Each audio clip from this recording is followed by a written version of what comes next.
Hello, welcome to Living the Questions. That was a excited hello. I'm bringing that to you today, that energy. Thank you for being back here with me.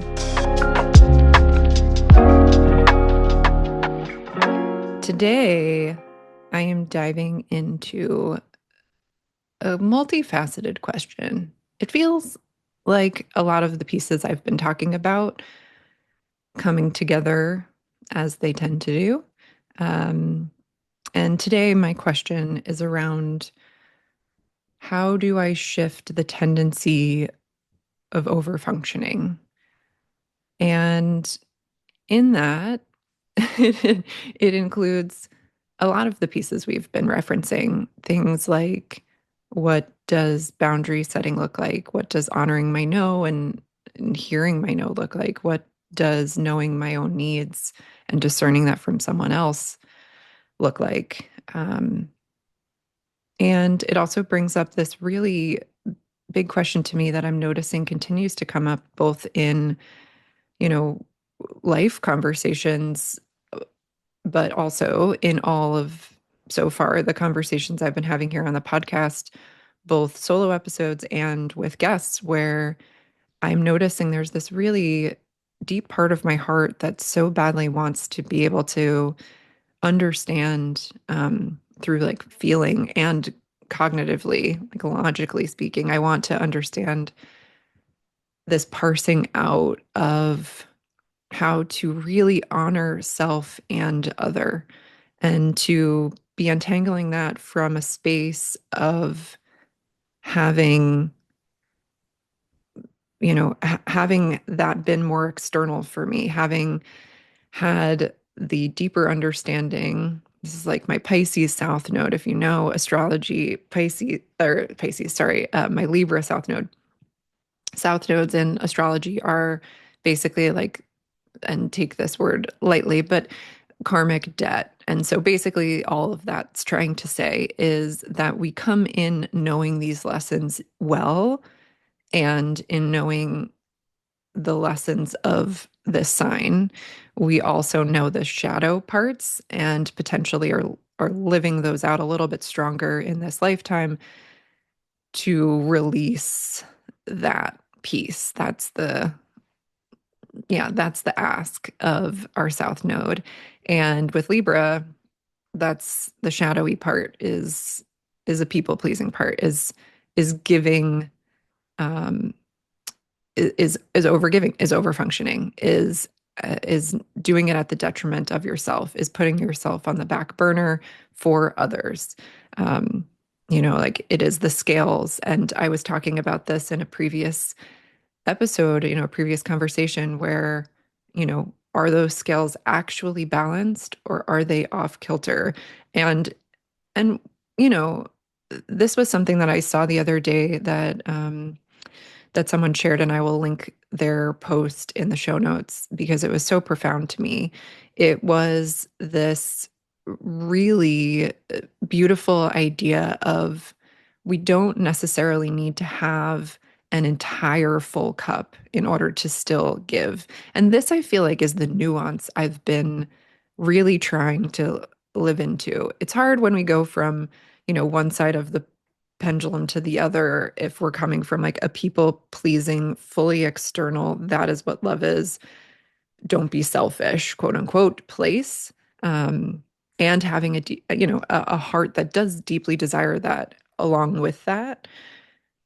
And it's not necessarily balanced in a way that's actually sustainable or loving in the ways fully that we're actually after. And there's, just lots of stuff tangled up there that gets in the way of what our heart truly wants in that. And swinging the pendulum, then it feels like the only option is to swing the pendulum sometimes then to this other side of, I just need to fully understand myself. I just need to be here. And knowing that there is an in between, and also like needing to know, like we were talking about in a previous conversation, the parameters, to be able to figure out what that nuance is. And in that, it can be tricky, right? Because coming from a space of, I feel like I am selfish if I only think about myself, to then swing and be like, but I have burned out giving. I have burned out just, wanting to love in this external way and have not noticed I've been abandoning myself. I need to not abandon myself. I come on over here and I still struggle with this is selfish. And I have that in the background as I'm still learning to take good care of myself. And so the, when a person like that, myself, as an example, when I hear something like, something that speaks maybe to this, even though it might not be, speaks to this part of, you shouldn't just be only thinking of yourself, or, something to the effect of like any, I don't have an example here to give, but I'm hearing my own internal mind that anything that talks about anything remotely close to it being selfish to think about yourself, to take care of yourself, um, that is hard for me to be with. That is hard for me to read because it is igniting. I'm noticing this part of me that has had this deep-seated belief that I am selfish to do that.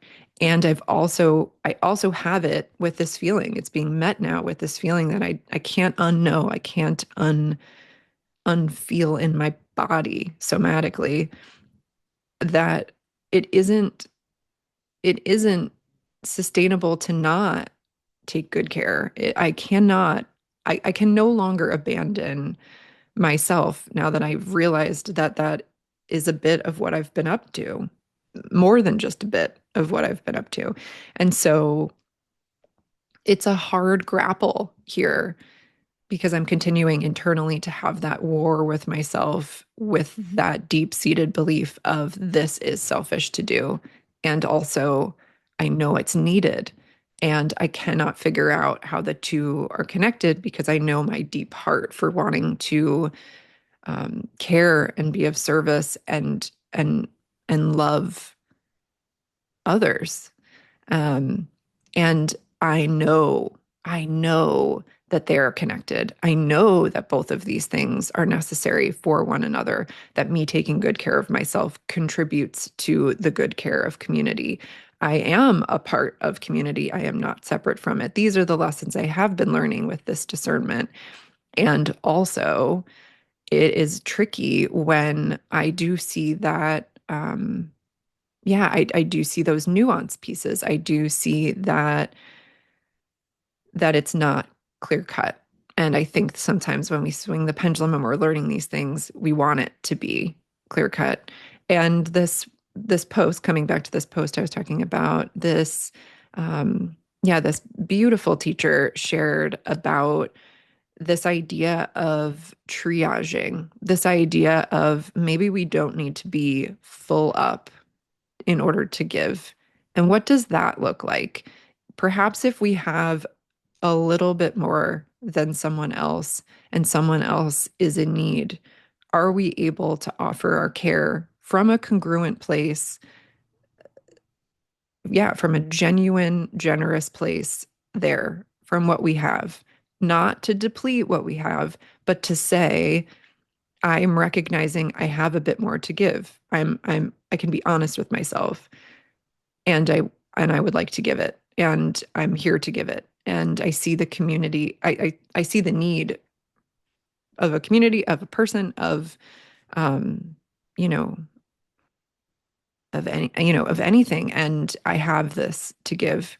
And it doesn't mean to give until I'm depleted, so I have nothing now left. It just means knowing that, or at least my take of it was knowing, having that relationship with myself where I know my what I have to offer and I can be honest about that and I can see when there is a need and can I meet it? And know that I don't need to be fully filled up, overflowing, and only give from the overflow. Um, and that takes a really important relationship with self to also not fully deplete, to have those boundaries, as we were talking about earlier, and to know what that looks like, to take good care of self and to be able to offer care to another, um, in a way that's true, and not feel like it's just this or that. This is like living in the nuance of it. Yeah, that feels like, oh, such a beautiful question I want to keep living into, such a beautiful thought process I feel like I find myself in, that helps this piece of, it's not just about you. It's not just about everyone else, and it's not just about you. And this is what it can look like when it comes together. It is both. And and when we are learning, it's okay to be gentle and easeful with ourselves as we're learning these things,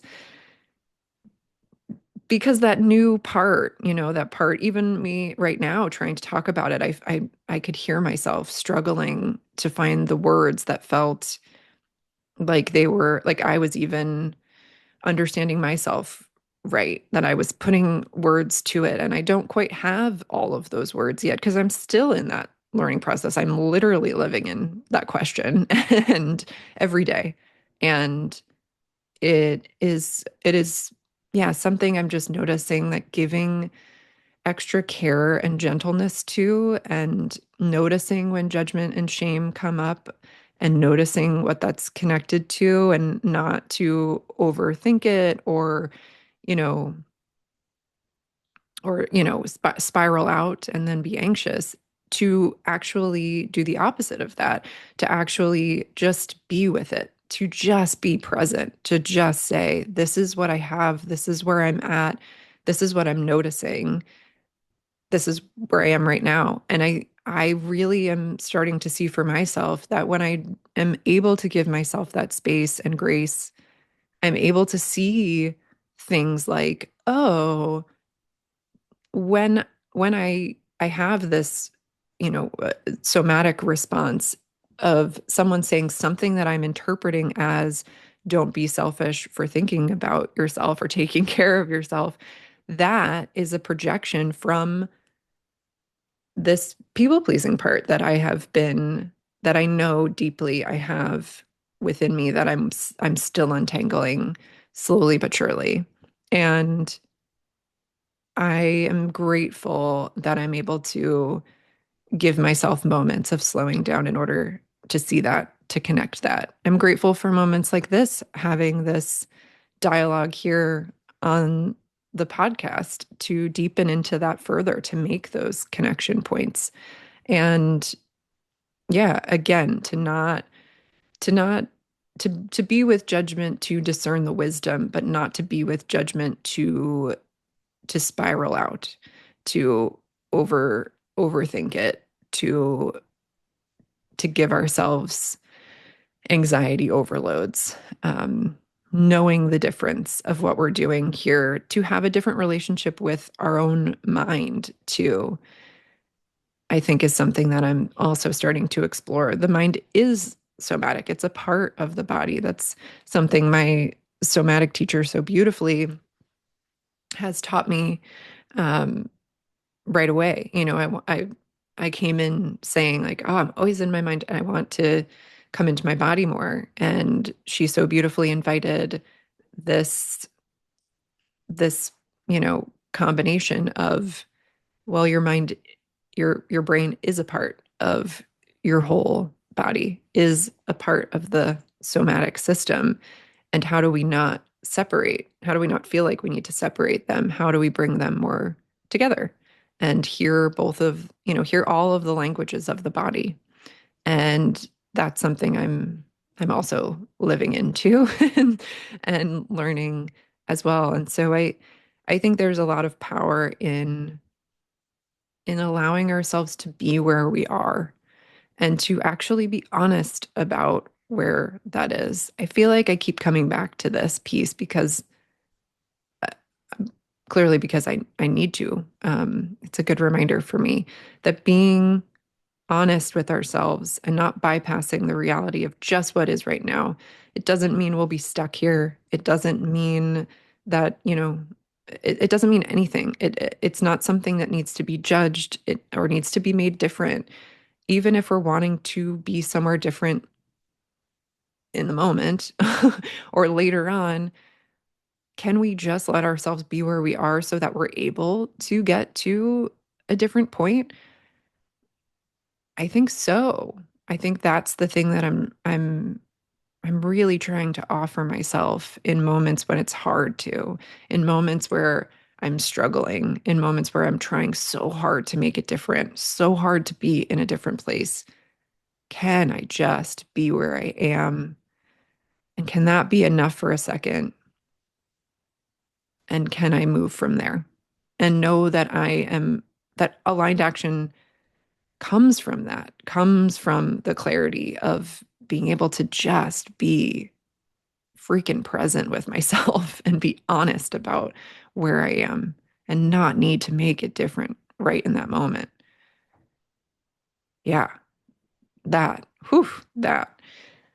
Yeah. And I hear over functioning in that too. So to come back to the original question, over functioning is so curious to me. The lesson I'm learning about it right now is that it seemingly does not matter how hard you work at something or how much heart you put into it or, or how quote unquote perfect of a job you've done. It Things are not certain and we can't control them with overfunctioning, which roots from fear anyway, a fear of loss, a fear of rejection, a fear of doing it quote unquote wrong, of getting in quote unquote trouble, um, a fear of, yeah, of not being enough. That so many fears are wrapped up in overfunctioning. And so I will do all of this to be safe. And whatever safety means to us, to our system. And it's acting as a protective mechanism. And this is where we can burn out very, very deeply. Not quickly, sometimes quickly, but I would say that, like, in my experience with overfunctioning, I have let it ride longer than I knew it was happening and got to a point of burnout in a way that was hard to quickly come back from. It was not a quick turnaround. And it wasn't a quick getting to recognizing that I was burnt out and that it was from this. And so I think there's something here about wanting to discern that, yeah, wanting to discern that in real time to not get to this extreme burnout point, to not get to this, I have gone so far beyond my, what my boundaries would have been if I had known what they were, that I really need that recoup time. And I think that's also a lot of this piece of feeling um, this fierceness maybe about figuring out what it means to take good care of self and not wanting that to be seen as selfish, which is interesting because that's me being in another's perception. And then I'm curious about it. If me being in another's perception is what's going on in my head, isn't that really just what my own thoughts are about myself? So I digress and come back. um, yeah, I feel like there's this, yeah, I feel like there's something there that I want to dive a little bit deeper into. I've lost a little bit of my train of thought there, getting excited about these parses and pieces. Um, so I will come back to overfunctioning, and maybe it will come back to me where I last left off there. But yeah, overfunctioning. Yeah. wow, I really lost it. And maybe that's it. Maybe that was what needed to be said and I needed to get to in this episode. But yeah, I feel unfinished, which is funny. I think, yeah, over functioning for me, I really cannot get back to this thought. And I am going to release the likely perfectionist tendency to want to so badly connect right back to it and have it to finish this episode. And I don't have it. And so I'm going to let myself be human there and pick it back up when I remember it. I'm sure when I edit this episode, I'll be like, that was what it was. And also, maybe this is just what it needed to be. Um, yeah. And so I remain sitting with this question. I remain sitting with how am I shifting my relationship to overfunctioning in my life? How am I, yeah, giving myself space to judge less? And maybe this is a little bit of what I was up to. I don't know if it's exact, but this piece of when I'm, you know, when I'm hearing the projection, the external projection of it is selfish to take care of yourself. And I'm with that.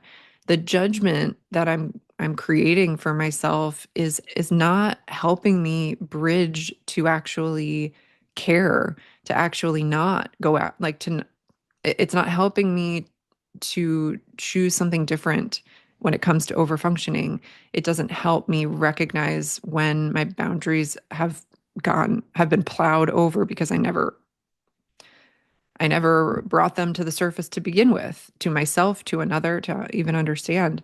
And and so if I'm not allowing myself to explore this part because I'm so afraid that taking good care of self is in direct opposition of taking good care of another, I have to know. Like I have to really rethink that because that is not true.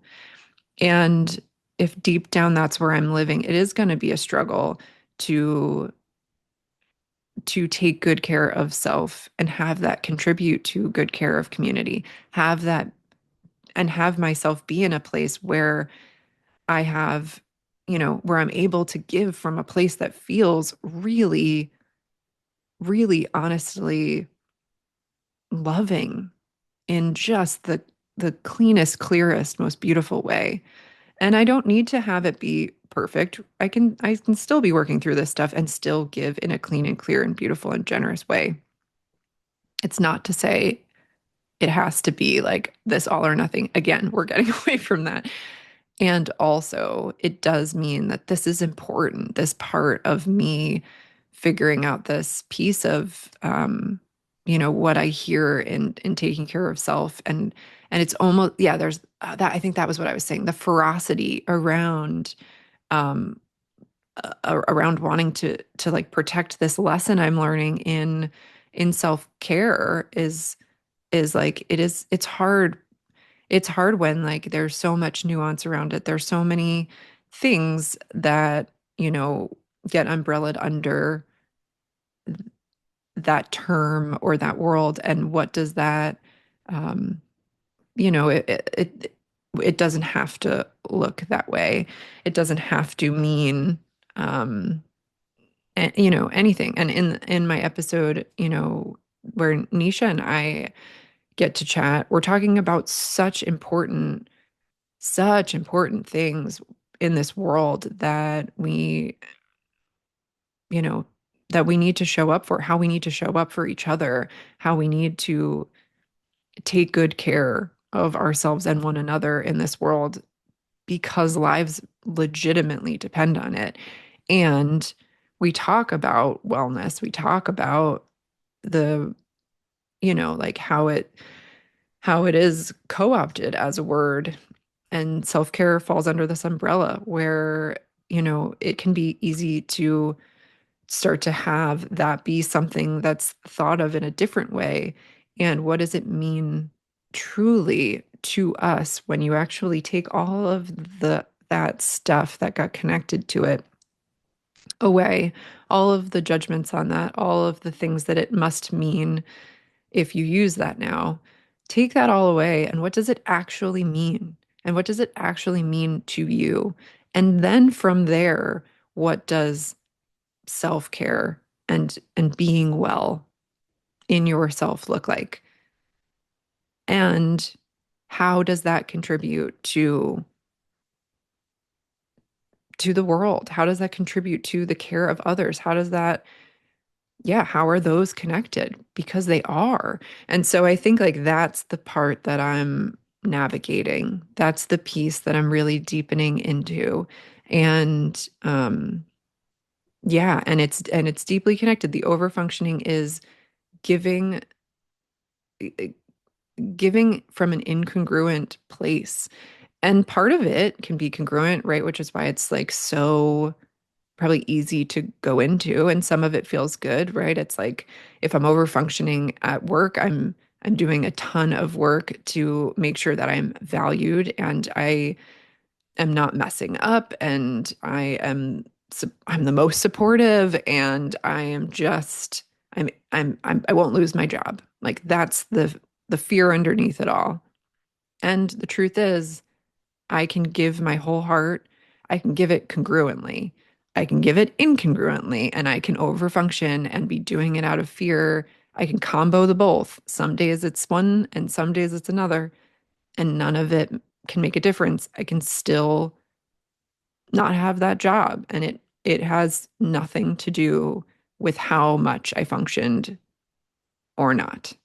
Um, and I think like that's the reframe of and the living into the question of what does it look like to shift from a overfunctioning tendency is if this doesn't actually solve what it thinks it's solving, if overfunctioning doesn't actually protect in the way that it thinks it is, in the way that creates stability and certainty and gives a semblance of control, yeah, or is a promised anchor, then what are we doing here? And what's the different way to relate to it now? What's the different way to relate to myself now? What's the different way to relate to, in this example, work now, or relationships? Because overfunctioning has for sure come up in relationships, and work is we're relating to work. So that is a relationship in and of itself. But relationships of all kinds, what does it look like to choose to shift that overfunctioning tendency? If we know that that doesn't actually create the certainty that we're going after, that safety and protection that we're going after, what is it doing? What is it really creating? Because in my body, what I'm finding is it's creating a ton of stress and anxiety and depletion and, yeah, nervous system deregulation.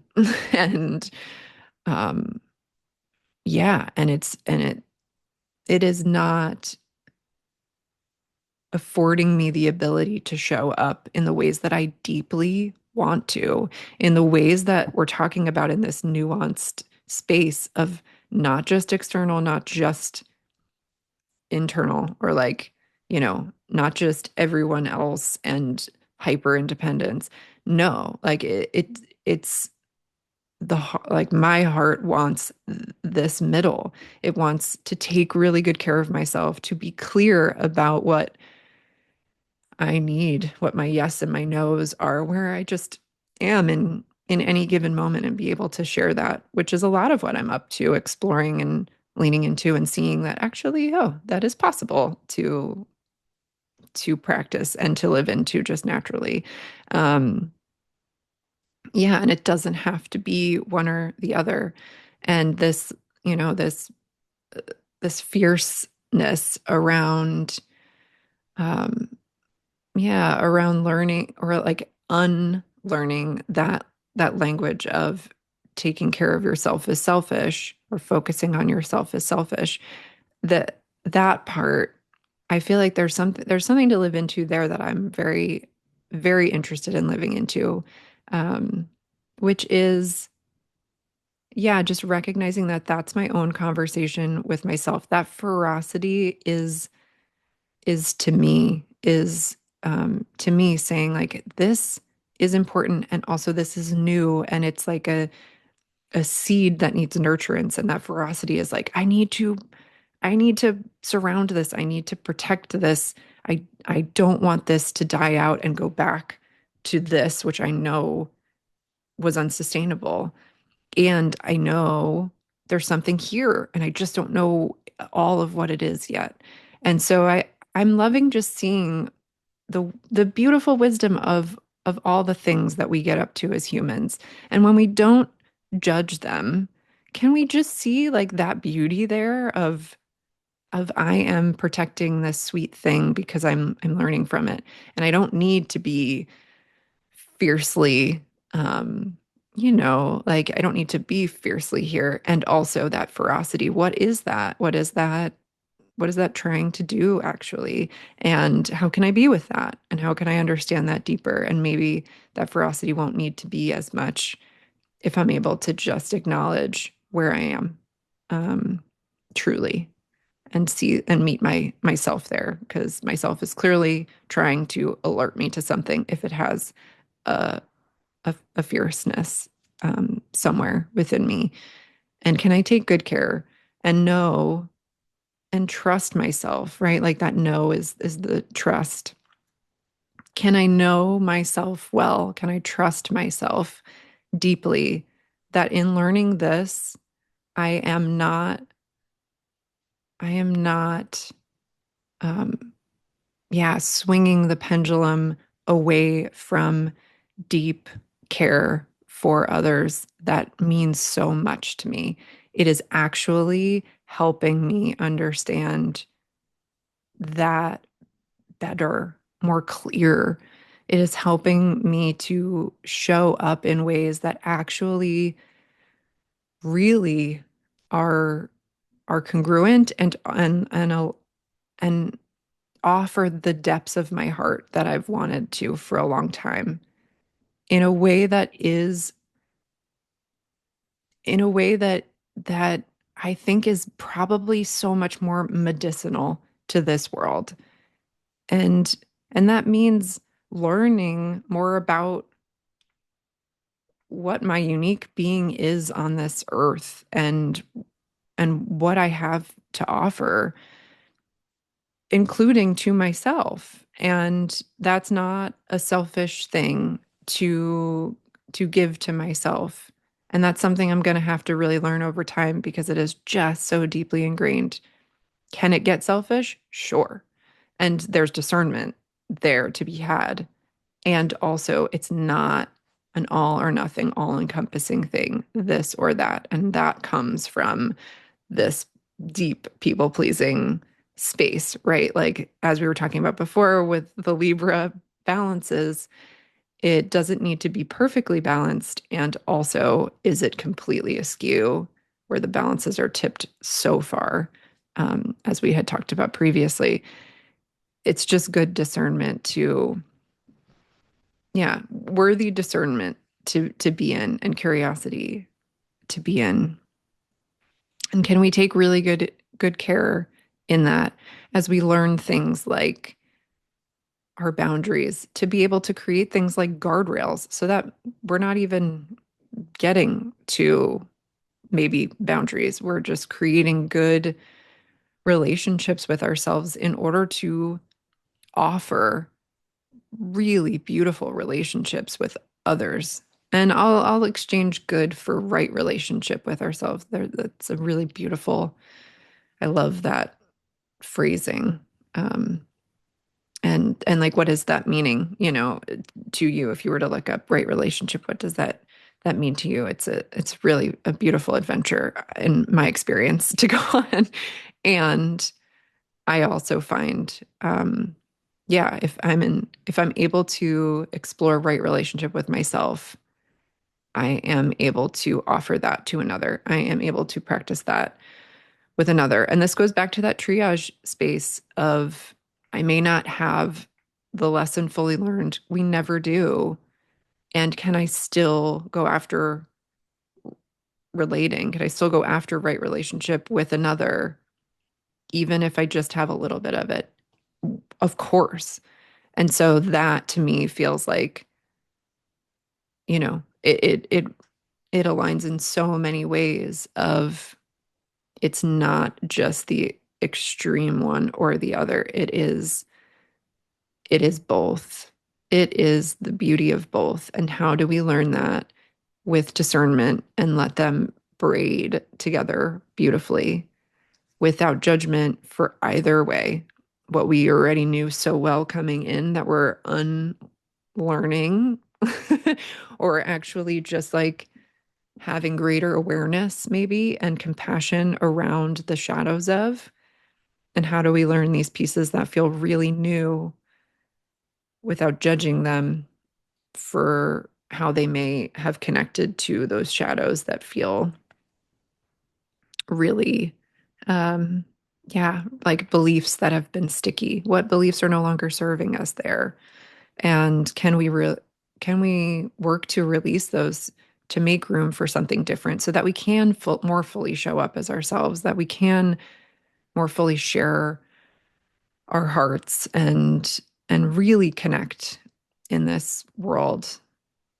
It is possible. And yeah, not always easy. And it is possible. So yeah, thank you for being here with me. Thank you for the moment too of my brain going elsewhere and wanting so badly to get right back and not having that, but getting there. I am actually pretty sure I landed back there in the end. Thank you for the space and grace to be human and to walk through all of these questions and all the ways that they connect and are tangled up and want to be further understood. Thank you for learning new languages with me in what our bodies are communicating to us as we live life, as we live into every question that comes up for us, as we discover different little answers over time that continue to build. Thank you for being here, really, and for the space to just get to explore life by your side, get to explore all of the things that life can bring and curiosities that it brings up that help to, or I find help to make life, yeah, a little bit more understandable, a little bit. They help to, yeah, they help to bring deeper understanding to me as much as we can. And I think there's beauty in that to be able to connect things, to be able to grow forward, and to get to do that together is a beautiful thing. So thank you so much. I'm very excited to hear what these threads and questions brought up for you, what questions they might have brought, to the surface that you're walking through, or things that you heard in this that connect with you and your journey or in a totally different way. And I would just love to hear where you're at with that. Also, if you would like to deepen in these conversations, I am offering coaching sessions, and all of that information is in the show notes. I would love to meet with you and get to journey with you in what your questions are and how you're living into them and what it looks like to deepen those conversations and be in practice in your life with what you're walking through. So I invite you to check that out in the show notes. And I thank you so much again for being here as always. And I will see you on the next episode.